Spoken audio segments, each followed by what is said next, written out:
जय सिया राम प्यारे बच्चों। एक बार फिर से आप लोगों का स्वागत है आपकी अपनी फैमिली सिया राम लर्निंग में।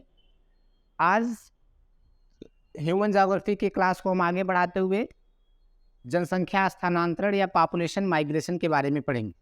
इसके पिछले क्लास में, जैसा पिछले क्लास अगर आप पढ़ते आ रहे हैं तो आपने देखा कि जनसंख्या क्या है और पूरे विश्व में जनसंख्या का वितरण किस प्रकार से है, या पूरे विश्व में महाद्वीप वाइज जनसंख्या का वितरण क्या है, कहाँ पर जनसंख्या कम है, कहाँ पर जनसंख्या अधिक है। इन सारी चीज़ों के बारे में आप लोग पिछले क्लास में पढ़ चुके हैं। अब जनसंख्या के अलग अलग स्थान पर कम या ज़्यादा होने का एक जो सबसे प्रमुख कारण है वो है स्थानांतरण। जनसंख्या का एक स्थान से शिफ्ट होकर दूसरे स्थान पर शिफ्ट होना, उसके कारण भी जनसंख्या में अलग अलग जगह पर जनसंख्या की मात्रा में कह सकते हैं कि अधिकता होती है या जनसंख्या बढ़ती है अलग अलग क्षेत्र की। तो इसके कुछ ना कुछ कारण होते हैं। ऐसे कोई एक स्थान से दूसरे स्थान या अपना देश छोड़कर दूसरे देश में या अपना राज्य छोड़कर दूसरे राज्य में नहीं जाएगा। इसके कुछ ना कुछ कारण होते हैं, और वो उस कारण में जो सबसे प्रमुख कारण है, या फिर आप ये भी कह सकते हैं कि एक प्रमुख जो कारण है वो है इमिग्रेशन, यानी कि स्थानांतरण। अब स्थानांतरण होता क्या है या जनसंख्या स्थानांतरण किसे कहते हैं, तो सीधे सीधे अगर आपसे कोई पूछे कि भाई जनसंख्या स्थानांतरण क्या है, तो मानव समुदाय का एक स्थान से दूसरे स्थान पर जाना ही क्या कहलाता है, पॉपुलेशन माइग्रेशन या जनसंख्या स्थानांतरण। अब जनसंख्या स्थानांतरण के दो रूप होते हैं, या कह सकते हैं दो तरीके होते हैं, जिसको एक को हम लोग बोलते हैं प्रव्रजन और दूसरे को बोलते हैं आव्रजन। दोनों को ही इमिग्रेशन बोलते हैं, लेकिन दोनों की स्पेलिंग अलग अलग है, इसलिए आप लोग इसको ध्यान देंगे। प्रव्रजन में इमिग्रेशन होता है, आव्रजन में इमिग्रेशन होता है। प्रव्रजन क्या होता है? प्रव्रजन मानव समुदाय के एक स्थान से दूसरे स्थान को किए गए प्रवास को कहते हैं। यानी अगर कोई मानव समुदाय है वो एक स्थान से दूसरे स्थान पर चला गया तो उसी को हम लोग प्रव्रजन या इमिग्रेशन बोलते हैं। जैसे कि आप लोगों ने देखा है कि यूरोप के देशों के लोग दक्षिणी पूर्वी एशिया के देशों में व्यापार व शासन के उद्देश्य से आकर बसे थे। यूरोपीय देश पिछले मतलब आप कह सकते हैं कि पिछले कई सालों से आपके दक्षिणी पूर्वी एशिया जैसे भारत है, पाकिस्तान है, बांग्लादेश है, इन देशों पर कई सालों तक शासन किए, चाहे वो पुर्तगाल के लोग हो, चाहे वो अंग्रेज हो जिसको आप ब्रिटेन कहते हैं, चाहे डच हो। तो वो लोग किस किस उद्देश्य से आए थे यहाँ पर व्यापार? सबसे पहले तो जो पुर्तगाली आए थे या फिर कह सकते हैं अंग्रेज आए थे, वो किस उद्देश्य से आए थे? व्यापार के उद्देश्य से। कौन लोग आए थे? यूरोप के देश। फिर उसके बाद यहाँ पर उनका उद्देश्य बदल गया और यहाँ पर वो शासन करने लगे। जैसा कि आप लोग जानते हैं कि भारत पर अंग्रेजों का कई साल तक शासन रहा।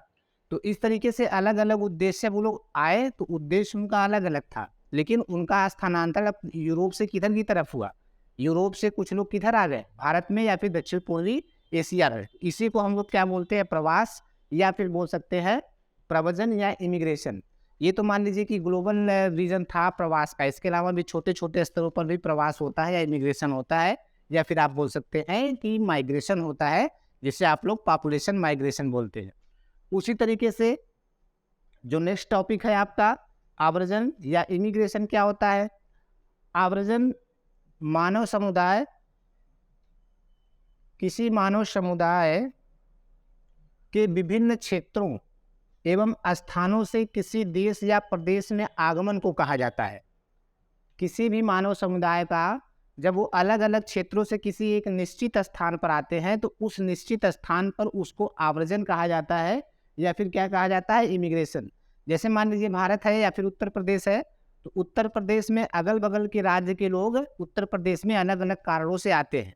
अब वो कारण कुछ भी हो सकता है। तो जब उत्तर प्रदेश में लोग उत्तर प्रदेश के चारों तरफ से या विभिन्न क्षेत्रों से आ रहे हैं, तो उत्तर प्रदेश में इसे उत्तर प्रदेश का आव्रजन या इमिग्रेशन कहते हैं। जैसे कि खाड़ी के देश जो है, वो खाड़ी के देशों में भारत, पाकिस्तान और श्रीलंका के मानव समुदाय का आव्रजन होता रहता है। जैसे जो खाड़ी के देश है यानी जो विकसित देश है, वहाँ पर क्या होता है? भारत, पाकिस्तान और श्रीलंका के हमारे देश के लोग या पाकिस्तान के लोग या श्रीलंका के लोग वहाँ पर जाते रहते हैं। तो खाड़ी के देशों में इन देशों से क्या होता है? आव्रजन होता है। मतलब भारत, पाकिस्तान और श्रीलंका आदि एशियाई देशों से लोग कहाँ जाते हैं? खाड़ी के देशों में। उसी को हम लोग इमिग्रेशन या आव्रजन बोलते हैं। तो उम्मीद करते हैं कि इमिग्रेशन, आव्रजन और उसके बाद प्रव्रजन, इन दोनों के बारे में आप लोगों को समझ में आ गया होगा। तो अगर आव्रजन के बारे में और बात करें, तो बागानों में श्रमिकों की आपूर्ति, देशों का आपसी विभाजन, आर्थिक संपन्नता या आर्थिक विभिन्नता आदि कारणों से आवर्जन होता है। आवर्जन के कारण क्या है, यानी एक किसी निश्चित क्षेत्र में किस कारण से लोग आते हैं, उसमें सबसे पहला कारण क्या है, श्रमिकों की आपूर्ति। श्रमिक मतलब काम करने वाले। बेरोजगार की प्रॉब्लम हर जगह है, तो किसी निश्चित स्थान पर अगर किसी निश्चित फैक्ट्री की स्थापना हुई तो वहाँ पर श्रमिकों की आपूर्ति होनी चाहिए, श्रमिक वहाँ पर पहुँचने चाहिए, बिना श्रम के तो कार्य होने वाला नहीं है। तो श्रमिकों की आपूर्ति के कारण भी आवर्जन होता है। देशों के आपसी विभाजन के कारण आवर्जन होता है। जैसे कि भारत और पाकिस्तान का अगर जब विभाजन हुआ था तो यहाँ से बहुत सारे लोग भारत से पाकिस्तान में गए थे और पाकिस्तान से कुछ लोग भारत भी आए थे। हालांकि यहाँ से ज़्यादा लोग पाकिस्तान में स्थानांतरित हुए थे, क्योंकि भाई ज़्यादातर धर्म के आधार पर ही इसको बांटा गया था। तो मुस्लिम और हिंदू के नाम पर भारत से पाकिस्तान और पाकिस्तान से भारत काफ़ी लोग का आवर्जन हुआ था। उसके साथ साथ आर्थिक संपन्नता और आर्थिक विपन्नता, यानी कि कोई स्थान कितना धनी है और कोई स्थान कितना निर्धन है। तो निर्धन जो लोग हैं वो धनी देशों में जाना पसंद करते हैं, इसलिए आर्थिक संपन्नता या आर्थिक विपन्नता के कारण भी आवर्जन का कह सकते हैं आवर्जन होता है या आवर्जन संचालित होता है। उसके बाद नेक्स्ट आपका है जो दूसरा, वर्तमान समय में दक्षिणी पूर्वी एशिया, अफ्रीका तथा लैटिन अमेरिका से जनसंख्या का स्थानांतरण विकसित देशों में हो रहा है। अब दक्षिणी पूर्वी एशिया के जितने भी देश हैं, अफ्रीका के लगभग ज़्यादातर देश, उसके बाद लैटिन अमेरिका के ज़्यादातर देशों का स्थानांतरण कहाँ हो रहा है, विकसित देश में। जो देश विकसित हो गए हैं वहाँ पर कमाई के लिए या रोजगार के लिए या अपने रोजगार के साधन की प्राप्ति के लिए लोग अपनी रोजी रोटी कमाने के लिए इन देशों से विकसित देशों में जा रहे हैं, या आवर्जन विकसित देशों में इन देशों से आवर्जन हो रहा है या इमिग्रेशन हो रहा है। तो इसको हम लोग बोलते हैं जनसंख्या स्थानांतरण या आवर्जन के कुछ कह सकते हैं कि कारण थे या रीजन थे। नेक्स्ट आपका है, इसको आगे बढ़ाते हैं तो आगे देखेंगे हम लोग संयुक्त राज्य अमेरिका, कनाडा, ऑस्ट्रेलिया, इजराइल विदेशों से स्थानांतरण को प्रोत्साहित करते हैं। यानी कि कुछ ऐसे देश हैं जो स्थानांतरण या प्रवास को प्रोत्साहित भी करते हैं, या ये चाहते हैं कि वहाँ से कुछ लोग हमारे यहाँ श्रम के रूप में आए या श्रमिक के रूप में आए या काम करे। इसको हम लोग बोलते हैं स्थानांतरण को प्रोत्साहित करना। उसी तरीके से फिर से एक बार, खाड़ी देश इस समय आवर्जन का प्रमुख क्षेत्र है जहाँ बड़े पैमाने पर श्रमिकों का आवर्जन होता है। जैसे इस लाइन को आप लोग पीछे भी पढ़ चुके हैं कि खाड़ी देश में भारत, श्रीलंका, पाकिस्तान से आवर्जन होता है। तो खाड़ी देश में कह सकते हैं कि आवर्जन का एक प्रमुख स्रोत है। वो किस कारण से होता है, श्रमिकों की आपूर्ति के लिए, श्रमिकों के कारण या श्रमिकों की कमी के कारण। उसके बाद दक्षिण अफ्रीका स्थानांतरण का तीसरा प्रमुख क्षेत्र है। ये तो ठीक है, ये सब आपको पढ़ने के काम आएगा, पढ़ते रहिएगा। जो प्रमुख चीजें हैं वो हम आपको समझा ही रहे हैं। नेक्स्ट आपका है स्थानांतरण का या प्रवास के प्रकार। यानी कि प्रवास तो हो गया, प्रवास क्या होता है, प्रवास किन कारणों से होता है, या स्थानांतरण या माइग्रेशन किन कारणों से होता है। अब ये कितने प्रकार के होते हैं, अलग अलग टाइप्स के होंगे, अलग अलग प्रकार के होंगे, क्योंकि एक ही तरीके से तो स्थानांतरण होता नहीं है। तो अगर हम इसको देखें तो समय के आधार पर, यानी कि कितने समय में एक स्थान से दूसरे स्थान पर लोग जा रहे हैं, दूरी के आधार पर, प्रेरक तत्वों तथा क्षेत्र के आधार पर प्रवास कई प्रकार के होते हैं। तो अलग अलग अगर हम देखें तो सबसे पहले अगर हम समय के आधार पर देखें, on the basis of time, तो माइग्रेशन आपके कह सकते हैं समय के आधार पर 3 प्रकार के होते हैं, जिसमें आपका दैनिक प्रवास, ऋत्विक प्रवास, उसके बाद अल्पकालिक प्रवास या दीर्घकालिक प्रवास होते हैं। अब दैनिक प्रवास मतलब रोज की रोज अब जैसे आप अपने घर पर हैं, घर पर आप कहीं नौकरी कर रहे हैं, गांव में हैं तो गांव से नौकरी करने आप कहाँ जाते हैं, शहर में। तो दिन भर के लिए आप सुबह निकलते हैं, सुबह आप किधर आ गए, शहर में, गाँव से किधर आ गए, शहर में। तो ये क्या हो गया, दिन भर आप यहाँ रहेंगे, फिर उसके बाद चले जाएंगे। तो ये हो गया दैनिक प्रवास। उसी तरीके से ऋत्विक प्रवास, जैसे अलग अलग ऋतु में क्लाइमेट के कारण या जलवायु के कारण, कोई वर्षा ऋतु, अगर जहाँ वर्षा अधिक हो रही है तो अब वर्षा ऋतु में वहाँ पर लोग रहते नहीं है। अगर अधिक वर्षा के कारण तो वहाँ से वो, जैसे पहाड़ी क्षेत्रों में क्या होता है कि वर्षा ऋतु में लोग घाटियों में नहीं रहते हैं, वो लोग ऊपर चले जाते हैं, या ठंडी में क्या चले जाते हैं, नीचे। तो इस तरीके से ऋत्विक प्रवास भी होता है। उसी को हम लोग अल्पकालिक या दीर्घकालिक प्रवास के नाम से भी जानते हैं। यानी अल्पकालिक अर्थात जो थोड़ी समय के लिए हो, कुछ निश्चित समय के लिए हो, कितने समय के लिए हम जा रहे हैं फिर आ जाएंगे। जैसे हम लोग मान लीजिए कहीं नौकरी करने जाते हैं या फिर कहीं जाते हैं, उसके बाद दीर्घकालिक यानी लंबे समय के लिए हो, तो इसी को हम लोग अल्पकालिक या दीर्घकालिक प्रवास कहते हैं। और ये किसके आधार पर है? टाइम के आधार पर या समय के आधार पर। नेक्स्ट आपका है दूरी के आधार पर। अगर हम डिस्टेंस के आधार पर देखें तो दूरी के आधार पर प्रवास अल्प दूरी के हो सकते हैं या लंबी दूरी के हो सकते हैं। यानी कम दूर आपको जाना है या अधिक दूर जाना है, यह स्वाभाविक है। इन सारी चीज़ों को आप अपने बिहेवियर में देख सकते हैं या समझ सकते हैं केवल इनकी बातों से, इनके शब्दों से ही किसमें क्या कहने का प्रयास किया जा रहा है। क्योंकि स्थानांतरण आपके आसपास ही हो रहा है और आपके समाज में ही हो रहा है, और ये मानव भूगोल ही आप पढ़ रहे हैं, मानव के बारे में ही पढ़ रहे हैं, तो बहुत सारी सिंपल चीज़ें हैं जिसको आप आसानी से समझ सकते हैं।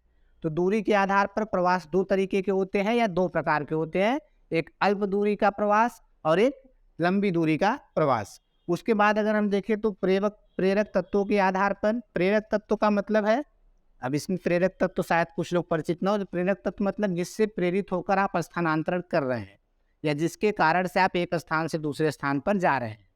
तो प्रेरक तत्वों के आधार पर देखें तो प्रवास आर्थिक भी हो सकता है, सामाजिक भी हो सकता है, और उसके बाद राजनीतिक और जनांकी भी हो सकते हैं। यानी अर्थ के कारण कमाने के लिए आप जा सकते हैं, या फिर आप कह सकते हैं समाज के किसी कल्याण के, जैसे आप विवाह करके एक स्थान से दूसरे स्थान पर जाते हैं, लड़कियों की शादी होती है तो वो अपने घर से दूसरे स्थान पर जाते हैं। ये भी एक प्रवास का ही कह सकते हैं रूप है या प्रवास का ही एक कारण है। ये हो गया आपका सामाजिक कारण। उसके बाद राजनीतिक कारण हो सकता है और जनांकिकी कारण भी प्रवास के हो सकते हैं। ये हो गए प्रेरक तत्वों के आधार पर। लास्ट आप लोग क्षेत्र के आधार पर या फिर आप कह सकते हैं एरिया के आधार पर भी प्रवास होता है।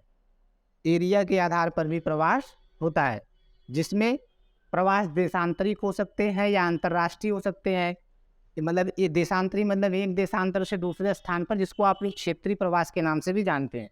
नेक्स्ट आपका होगा अंतर्राष्ट्रीय, मतलब एक देश से दूसरे देश अगर आप जाते हैं तो उसको हम लोग अंतर्राष्ट्रीय प्रवास या अंतर्राष्ट्रीय इंटरनेशनल माइग्रेशन के नाम से जानते हैं।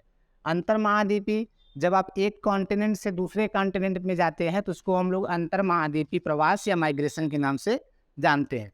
उसके बाद जो इम्पोर्टेंट है वो है स्थानीय होता है। यानी कि सिंपल सी बात है कि आप किसी देश में या किसी कह सकते हैं राज्य में हैं तो एक निश्चित स्थान से दूसरे स्थान पर अलग अलग कारणों से प्रवास करते हैं या अपना स्थानांतरण करते हैं। तो इस स्थानीय प्रवास के कई रूप होते हैं या कई प्रकार होते हैं। तो अगर इसके बारे में हम लोग देखें तो स्थानीय जो प्रवास होता है वो मुख्यतः 4 तरीके से होता है या 4 रूपों में होता है या 4 प्रकार से होता है। जैसे भी आपको समझना हो समझ सकते हैं। तो स्थानीय प्रवास के 4 प्रमुख प्रकार है, जिसमें पहला है ग्राम से नगर की ओर। ग्राम से नगर की ओर, जब किसी जनसंख्या समूह या कोई जनसंख्या समूह गांव से नगर की ओर या शहर की ओर आता है, जैसा कि वर्तमान समय में बहुत ज़्यादा देखने को मिल रहा है। ज़्यादातर लोग गांव से शहर की तरफ आने का प्रयास करते हैं। इसके कई कारण हो सकते हैं, क्योंकि शहरों में आपको जो बुनियादी सुविधाएं हैं वो आसानी से और सर्वसुलभ उपलब्ध हो जाती हैं। जैसे अच्छी स्कूल मिल जाते हैं आपको, और अगल बगल रहने के लिए अच्छी सोसाइटी मिल जाती है। तो ये अलग अलग कारण है जिससे गांव से नगर की ओर प्रवास हो रहा है, और नगर में अलग रोजगार के भी ज़्यादा साधन उपलब्ध हैं और आप आसानी से रोजगार की प्राप्ति कर सकते हैं। उसके बाद दूसरा है नगर से नगर की ओर। किसी एक नगर से दूसरे नगर में जब प्रवास होता है तो इसको हम लोग नगर से नगर की ओर प्रवास कहते हैं। गांव से गांव भी प्रवास होता है और नगर से ग्राम की ओर भी प्रवास हो सकता है।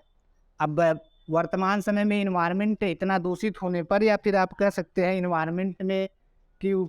इन्वायरमेंट की क्या देना इन्वायरमेंट का खराब होने पर या इन्वायरमेंट की गुणवत्ता की कमी होने पर बहुत सारे लोग नगर से गांव की तरफ प्रस्थान कर रहे हैं, और नगर में ज़मीन की उपलब्धता कम होने पर आवास बनाने के लिए लोग नगर से गांव की तरफ प्रस्थान करने का कार्य करते हैं। तो नगर से ग्राम की ओर भी प्रस्थान हो सकता है, ग्राम से नगर की ओर भी हो सकता है। ये सब स्थान के आधार पर प्रवास के प्रकार हैं या कह सकते हैं टाइप्स ऑफ माइग्रेशन है। उसके बाद ये हो गया टाइप्स चलिए आगे की क्लास हम लोग नेक्स्ट क्लास में डिस्कस करेंगे। अभी गर्मी बहुत है, पसीना हो रहा है। धन्यवाद।